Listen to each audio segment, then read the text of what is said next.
ক্ষমতাসীন দল বিজেপির এক নেতাসহ অন্তত ৩ জনকে জীবন্ত পুড়িয়ে হত্যা করেছে দুর্বৃত্তরা। স্থানীয় বিজেপি নেতা ৩ জনের মরদেহ উদ্ধার করা হয়। এক বছরে এমনি দম বন্ধ হয়ে যাচ্ছে। যান বাংলাদেশে, পাকিস্তান চলে যান, এখানে নামাজ পড়ুন, কেউ বলবে না। এখানে চলবে না এইসব। সরকার পাল্টে গেছে, লোক পাল্টে যায়, জানে এগুলো বন্ধ করবো বলে, আর বন্ধ হবেই, জেনে রাখুন। দর্শক, আপনারা এই মুহূর্তে দেখতে পাচ্ছেন যে মুসলমানদের নামাজ নিয়ে কটূক্তি করায় বিজেপি নেতা দিলীপ ঘোষকে চরম গণধোলাই দিচ্ছে বিক্ষুব্ধ জনতা। দর্শক, এই মুহূর্তে আপনারা দেখতে পাচ্ছেন অন ক্যামেরায় কিভাবে দিলীপ ঘোষকে ধোলাই করা হচ্ছে। একই কাণ্ড আবার দিলীপ ঘোষ, এবং দিলীপ ঘোষ সাংসদ ছিলেন, বিধায়ক ছিলেন, কেন্দ্রীয় সহসভাপতি ছিলেন বিজেপির। সেই দিলীপ ঘোষ এক ঘরে হয়ে গেলেন। কিরে চরমুনাইর ভিড়, আয় কুতু কুতু কুতু কুতু কুতু, আয় আয় আয় আয়, দেখ পলাশবাড়িতে মূর্তি, পলাশবাড়িতে সেই গাইবান্ধা পলাশবাড়ি বিশাল আকারের মূর্তি তৈরি হচ্ছে। এখন জিহাদ কর, এখন তোর না যে শক্তি, তোর না যে কেরামতি। এটা ভালো, আজকে স্বরাষ্ট্রমন্ত্রী বলছে যে ভারত সীমান্তে কাঁটাতারের বেড়া নির্মাণের পরিকল্পনা বিবেচনাধীন। বাংলাদেশও পাল্টা কাঁটাতারের বেড়া দিক, তাহলে ওই যে পুশিন করতে পারবে না, চোরাচালান বন্ধ হবে। সেনাপ্রধান জনাব ওয়াকারুজ্জামানকে নিয়ে জনমনে নানান জল্পনা কল্পনা, নানান প্রশ্ন। জামাত শিবির এবং ইসলামপন্থীরা যথেষ্ট খুশি, তার প্রশংসা করছে। প্রিয় দর্শক, এবার বিজেপির আরেক নেতাকে কেন্দ্র করে আলোচনা এবং সমালোচনা শুরু হয়েছে। তিনি মূলত মুসলিমদের কোণঠাসা করতে গিয়ে বলেছেন তারা কারা, অর্থাৎ তিনি মুসলিমদের উদ্দেশ্য করে বলেছেন তারা কারা, তাদেরকে কেন সুযোগ সুবিধা দেওয়া হবে ভারতে বা পশ্চিমবঙ্গে। প্রিয় দর্শক, এই ঘটনাটি ঘটেছে মূলত নামাজ আদায়কে কেন্দ্র করে। আপনারা হয়তোবা ইতিমধ্যেই জানেন, শুভেন্দু অধিকারী মুখ্যমন্ত্রী হওয়ার পর মুসলিমদের খোলা মাঠে ঈদের নামাজ পর্যন্ত পড়তে দেওয়া হয়নি। অর্থাৎ মুসলিমরা যেখানে 2 থেকে 1 ঘন্টার মধ্যে ঈদের নামাজটা শেষ করবে, সেই নামাজটাও তাদের পড়তে দেওয়া হয়নি। কিন্তু হিন্দুদের অনুষ্ঠানের জন্য তারা রাস্তাঘাট ইতিমধ্যে ব্লক করে দিয়েছে 7 দিনের জন্য। অর্থাৎ যেই রাস্তায় মুসলিমরা 2 ঘন্টার জন্য নামাজ আদায় করতে পারবে না, সেই রাস্তা হিন্দুদের প্রয়োজনে 7 দিন পর্যন্ত বন্ধ থাকবে। দিলীপ ঘোষকে প্রশ্ন করা হয় যে মুসলিমরা 2 ঘন্টার জন্য যেখানে সুযোগ সুবিধা পাবে না, সেখানে আপনারা 7 ঘন্টার জন্য কেন বন্ধ করলেন? তখন দিলীপ ঘোষ বলে, কারা মুসলিম, তারা কারা, তাদেরকে কেন সুযোগ সুবিধা দেওয়া হবে? তারা যদি নামাজ আদায় করতেই চায়, তবে পাকিস্তানে গিয়ে নামাজ আদায় করুক, বাংলাদেশে গিয়ে নামাজ আদায় করুক। প্রিয় দর্শক, এই কথা বলায় এবার দিলীপ ঘোষকে উত্তম মাধ্যম দিয়েছে পশ্চিমবঙ্গবাসী। প্রিয় দর্শক, তার এই মুহূর্তে কি অবস্থা সেটি আশা করছি আজকের ভিডিওটি মনোযোগ সহকারে দেখলেই বুঝতে পারবেন। তো আমি আর বেশি কথা বাড়াবো না। এই ভিডিও শুরুতেই আপনাদের আরো যে ভিডিওগুলোর অংশ বিশেষ দেখিয়ে শুরু করেছিলাম, সেই ভিডিওগুলোর বিস্তারিত আলোচনা দেখাবো। তবে তার আগে বলি, যারা এখনো চ্যানেলটি সাবস্ক্রাইব করেননি, সকলে চ্যানেলটি সাবস্ক্রাইব করে পাশে থাকা বেল আইকনটি বাজিয়ে দিবেন। আর যারা ইতিমধ্যেই সাবস্ক্রাইব করে রেখেছেন, তাদের সকলকে অসংখ্য ধন্যবাদ। তো চলুন একটি লাইক দিয়ে আমরা ধারাবাহিকভাবে সবগুলো ভিডিওর বিস্তারিত আলোচনা দেখে আসি। বাংলাদেশ বা পাকিস্তানে গিয়ে নামাজ পড়ুন, কেউ কিচ্ছু বলবে না, তবে এখানে এসব চলবে না। সম্প্রতি ভারতের পশ্চিমবঙ্গের এক বিজেপি মন্ত্রী মুসলিমদের উদ্দেশ্যে এই মন্তব্য করেছেন। তার বিতর্কিত এই মন্তব্যের পর সেখানকার রাজনৈতিক অঙ্গনে নতুন করে উত্তেজনা ছড়িয়েছে। মুসলমানদের নামাজ পড়া নিয়ে মন্ত্রীর এমন বক্তব্যের প্রতিবাদে ফুঁসে উঠেছে স্থানীয় মুসল্লিরা। সেই সঙ্গে তাদের প্রশ্ন, এটা কি কোনো সরকারি সিদ্ধান্ত নাকি নতুন কোনো ষড়যন্ত্র? যান বাংলাদেশে, পাকিস্তান চলে যান, এখানে নামাজ পড়ুন, কেউ বলবে না। এখানে চলবে না এইসব। রেড ডোরে নামাজটা আটকানোর সময় বলবে যে কোরআনে লেখা নেই রেড ডোরে নামাজ পড়তে হবে, তাই এটা চাইলে আটকানো যায়। তোমার ভাই কোন বেদে লেখা আছে যে রেড ডোরে তোমাকে নাচন গোদন করতে হবে, যোগাসন করতে হবে? দেশের সিংহভাগ মানুষের ক্ষোভটাকে মুসলমানদের দিকে নিক্ষিপ্ত করতে চায়, সেই জন্য মুসলমানদের নিয়ে নানা প্রকার ইস্যু তারা তুলে আনে। মুসলিমদের 2 ঘন্টার নামাজ পড়ার ক্ষেত্রে তাদের বাধাপ্রাপ্ত হচ্ছে, আর তিনাদের যোগ আসন করতে ভারতবর্ষের অনারেবল প্রাইম মিনিস্টার আসছে। কলকাতার ঐতিহাসিক রেড রোড ঘিরে ভারতের পশ্চিমবঙ্গের রাজনীতিতে আবারও শুরু হয়েছে উত্তেজনা। আগামী 21 জুন আন্তর্জাতিক যোগ দিবস উপলক্ষে সেখানে আসবেন দেশটির প্রধানমন্ত্রী নরেন্দ্র মোদী। পাশাপাশি ওই অনুষ্ঠানে উপস্থিত থাকবেন পশ্চিমবঙ্গের মুখ্যমন্ত্রী শুভেন্দু অধিকারীও। তবে এই আয়োজনকে ঘিরে রেড রোড বন্ধ রাখা এবং মুসলিম সম্প্রদায়ের ঈদের নামাজের অনুমতি না দেওয়াকে কেন্দ্র করে নতুন করে শুরু হয়েছে বিতর্ক। আর সেই বিতর্কের আগুনে ঘি ঢেলেছেন রাজ্যের মন্ত্রী দিলীপ ঘোষ। নরেন্দ্র মোদীর আগমন ঘিরে কলকাতার অন্যতম প্রধান ও ব্যস্ততম এই সড়কটি দীর্ঘ 7 দিনের জন্য সম্পূর্ণ বন্ধ রাখা হচ্ছে। এরই মধ্যে রেড রোডে বিশাল মঞ্চ নির্মাণের কাজ শুরু হয়েছে। এ কারণে 14 জুন রাত 10টা থেকে 21 জুন পর্যন্ত রেড রোডে সব ধরনের যান চলাচল বন্ধ রাখা হয়েছে। এদিকে কলকাতার রেড রোডে যোগ দিবসের এই জমকালো অনুষ্ঠানের অনুমতি দেওয়া হলেও সম্প্রতি পবিত্র ঈদুল আজহার নামাজ সেখানে আয়োজনের অনুমতি দেওয়া হয়নি। নামাজ পড়তে হয়েছে পার্শ্ববর্তী ব্রিগেড প্যারেড গ্রাউন্ডে। তাই প্রশ্ন উঠেছে, রেড রোডে ঈদের নামাজে অনুমতি দেওয়া না হলেও যোগ দিবসের মতো অনুষ্ঠানের জন্য কেন দীর্ঘ 7 দিন রাস্তা বন্ধ রেখে অনুমতি দেওয়া হচ্ছে? প্রশাসনের এমন দ্বিমুখী নীতির বিরুদ্ধে সরব হয়েছেন অনেকেই। বিজেপি চিরকালের বক্তব্য ছিল যে রেড রোডে কেন ঈদের দিন নামাজ পড়া হয়। রেড রোডে ঈদের দিন সকালবেলা 1 ঘন্টা নামাজ পড়া হলে বিজেপি রাতের ঘুম চলে যেত। আর সেই রেড রোডে এখন 7 দিন ধরে বসে ওরা ওখানে যোগাসন করবে। এখন যদি এগুলো বোঝা যায় যে এগুলো হচ্ছে চুলকে খাওয়া করা, এগুলো হচ্ছে মানে ইচ্ছে করে একটা ধর্মের মানুষকে কর্নার করার জন্য এগুলো করা। একই ব্যক্তি একই সরকার ডবল ইঞ্জিনের সরকার দ্বিচারিতা করছে, মুসলিমদের 2 ঘন্টার নামাজ পড়ার ক্ষেত্রে তাদের বাধাপ্রাপ্ত হচ্ছে। আর তিনাদের যোগ আসন করতে ভারতবর্ষের অনারেবল প্রাইম মিনিস্টার আসছে। রাস্তায় যানজট হচ্ছে বলে নামাজিদের তুলে দিচ্ছে, এইটা ওনাদের লক্ষ্যই না। ওনাদের লক্ষ্য মুসলমান একটা ওই বাইনারি ক্রিয়েট করে রাখা, মারামারিটা জিইয়ে রাখা, বিভেদটা জিইয়ে রাখা। দেশের সংবিধান বলে একটা জিনিস আছে, সেই সংবিধান অনুযায়ী আমাদের চলতে হবে। বিষয়টি নিয়ে 16 জুন সাংবাদিকদের প্রশ্নের জবাবে রাজ্যের মন্ত্রী বিজেপি নেতা দিলীপ ঘোষ বলেন, প্রধানমন্ত্রী আসলে তো সমস্ত রাস্তা বন্ধ থাকে, তিনি যেখানেই যাবেন সেখানেই বন্ধ হয়। তবে ঈদের নামাজের জন্য রেড রোডে অনুমতি না দেওয়ার প্রসঙ্গে সাংবাদিকদের প্রশ্নের জবাবে বেশ আক্রমণাত্মক ও বিতর্কিত মন্তব্য করেন দিলীপ। মুসলিম নেতাদের ব্যঙ্গ করে তিনি বলেন, ওনারা কোন হরিদাস পাল যে তাদের জন্য কলকাতার প্রধান রাস্তা আটকাতে হবে? দেশের প্রধানমন্ত্রী বা মুখ্যমন্ত্রীর জন্য রাস্তা আটকানো ঠিকই আছে। 107 বছর ধরে তো নামাজ চলেছে, একবার বন্ধ করে দেওয়াতে ওনাদের দম বন্ধ হয়ে যাচ্ছে। প্রাইম মিনিস্টার এলে তো সব রাস্তাই বন্ধ হয়, খালি রেড রোড কেন? উনি যেখানে যাবেন সেখানে বন্ধ হবে। তো যেখানে যান চলাচল কম ওখানেই করেছে, ছুটির দিন ওখানে কম লোক যাবে, সেখানে ওখানেই করেছে, না হলে তো আরও বেশি সমস্যা হতো লোকের। আর ওনারা কে? হরিদাস পাল, তাদের জন্য রাস্তা আটকানো হবে?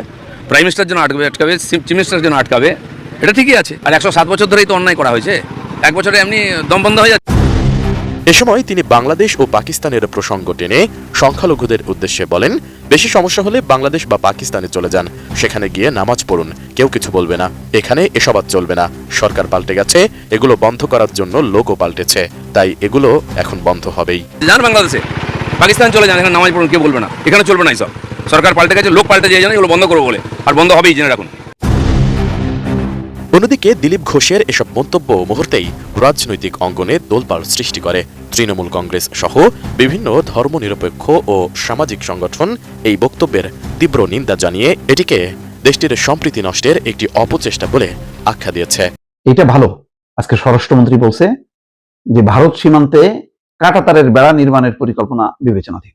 বাংলাদেশও পাল্টা কাঁটাতারের বেড়া দিক, তাহলে ওই যে পুশিন করতে পারবে না, চোরাচালান বন্ধ হবে, বা ভারত থেকে যে বিপুল পরিমাণ মাদক বাংলাদেশে ঢোকে সেটা বন্ধ হবে। আপাতত হয়তো এই অঞ্চলের মানুষের, ভারতের বাংলাদেশ প্রান্তের মানুষের, গরিব মানুষ যারা এই চোরাচালান করে জীবিকা অর্জন করে তাদের অসুবিধা হবে, কিন্তু নিরাপত্তাটা নিশ্চিত হবে। এবং আমি বলবো যে ভারত তো অনেক বাড়াবাড়ি করতেছে, এই পুরো কাঁটাতারের বেড়া নির্মাণের এই একটা প্রকল্পের আওতায় এনে এটা চীনকে দেওয়া হোক। চীন তার লোকজন নিয়ে কাঁটাতারের বেড়া নির্মাণ করুক, একদম ভারত সাইজ হয়ে যাবে। ভারত কোনোভাবেই কথা শুনলো না। দিল্লিতে বাংলাদেশ বারবার পুশিনের কথাটা বলছে, যেটা একতরফা হইতে পারে না। এই যে হিউম্যান রাইটস ওয়াচ তারাও যে উদ্বেগ প্রকাশ করলো, তারা কি বললো? এটা অগ্রহণযোগ্য। একতরফা ভাবে তুমি 5,000 লোককে জড়ো করছো, করে বলতেছো এরা বাংলাদেশি, তো এটা বাংলাদেশি, এটা কি তুমি মনে করতেছো? ওই সব গরিব মানুষ যাদের কোনো কাগজপত্রের ঠিক ঠিকানা নাই, লম্বা সময় ধরে তারা ভারতে বসবাস করতেছে, আজকে কাগজপত্র না থাকার কারণে শুধুমাত্র মুসলমান আর বাংলা ভাষায় কথা বলে বলে তুমি ঠেলে দিচ্ছ। তো তাই এখানে যদি এরকম হিন্দুদেরকে নিয়ে বাংলাদেশের কোনো উগ্রবাদীরা এরকম কাজ করে যে যা তোরা ভারতে চলে যা, তখন কি হবে? এত সাম্প্রদায়িক দাঙ্গা বাঁধানোর একটা উপক্রম করছে শুভেন্দু সরকার।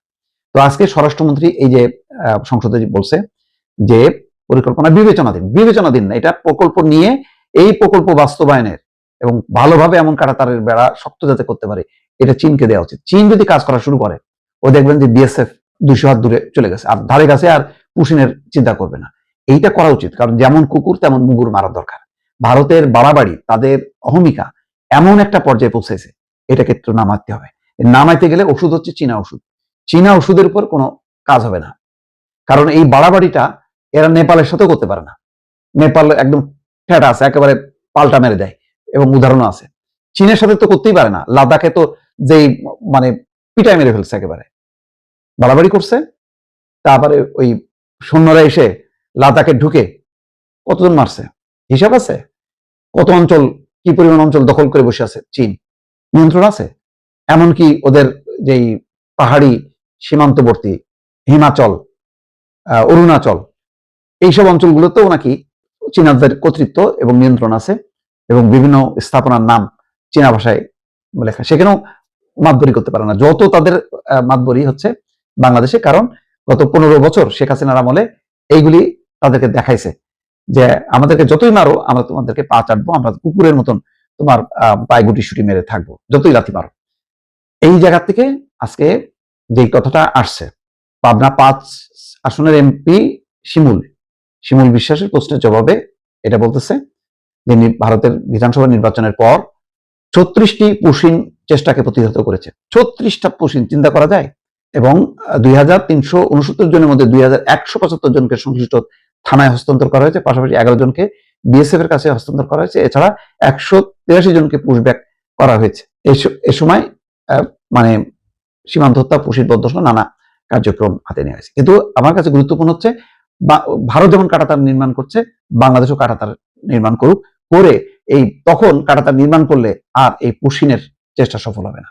এখন যেখানে কাঁটাতার নেই ভারতের প্রান্তে, ওই প্রান্ত দিয়ে ঢুকাচ্ছে। এখন বাংলাদেশ মানে কাঁটাতার দিক, তাহলে কিন্তু এই পুশিন সমস্যার স্থায়ীভাবে সমাধান হবে। দর্শক, কিরে চরমুনাইর ভিড়, আয় কুতু কুতু কুতু কুতু কুতু, আয় আয় আয় আয়, দেখ পলাশবাড়িতে মূর্তি, পলাশবাড়িতে সেই গাইবান্ধা পলাশবাড়ি বিশাল আকারের মূর্তি তৈরি হচ্ছে। এখন জিহাদ কর, এখন তোর না যে শক্তি, তোর না যে কেরামতি, তুই তো পানির নিচে কেরামতি দেখাস, আকাশে বাতাসে দেখাইতে পারস, তুই না সারা বিশ্ব অলি, তুই না হাত পাকার বাতাসে তোর অলি, তুই হাত পাকার বাতাসে, তুই তো মস্ত বড় অলি, তুই নিজে দাবি করস তো কি বড় অলি দুনিয়ার বুকে আর নাই। তাহলে যা পলাশবাড়ি যা, সেই জায়গায় হিন্দুদের যেই মন্দির তৈরি হচ্ছে সেই মন্দির ভেঙে ফেল, তখন বোঝা যাবে যে তুই সত্যিকারের পীর, না হলে তুই বন্ড বন্ড বন্ড জাহিল মূর্খ।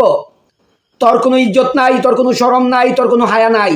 তুই যে সরকার ক্ষমতায় আসে সেই সরকারের পূজা করস, তুই পূজারি, তুই সরকার পূজারি, তুই হাসিনার পূজা করছ, তুই খালেদা জিয়ার পূজা করছ, তুই শেখ মুজিবের পূজা করছ। তোর মতো পূজারি বন্ডবীর বাংলাদেশে দরকার নাই। সময় আসছে একদিন তোর সেই বরিশালের খেতার কাঠটি, সেই বরিশালের খেতার কাঠটি দিয়ে ধ্বংস করে ফেলা হবে। বরিশালে যত বেইমানি, যত নাফরমানি হচ্ছে সব তোর মাজারে হচ্ছে, সব তোর খানকায় হচ্ছে, সব তোর চরমুনাইয়ে হচ্ছে। অতএব এই জায়গায় তোর আসর বসানো যাবে না, তোর আসর এই জায়গায় রাখা হবে না। বাংলার মানুষ জেগেছে, এবার বাংলার মানুষ তোর বরিশালের দিকে লং মার্চ করে তোর সেই বেইমানি আস্তানা ধ্বংস করে ফেলবে। ইসলামী শাসনতন্ত্র আন্দোলন থেকে শাসনতন্ত্র নাম দিয়ে পীরতন্ত্র কায়েম করতে চাও, বন্ডপীর। তোর জাহাজে করে মানুষকে নাকি তুই জান্নাতে লইয়া যাবি? কোন কিতাবে আছে তোর জাহাজে করে? হাসরের ময়দানে প্রতিটা নবী 2,24,000, মতান্তরে 1,24,000 নবী রাসুলরা ইয়ানফসি ইয়ানফসি ইয়ানফসি করবেন। হাসরের ময়দানে বিচার হবে। আর সেই জায়গায় তোর মতো বেঈমান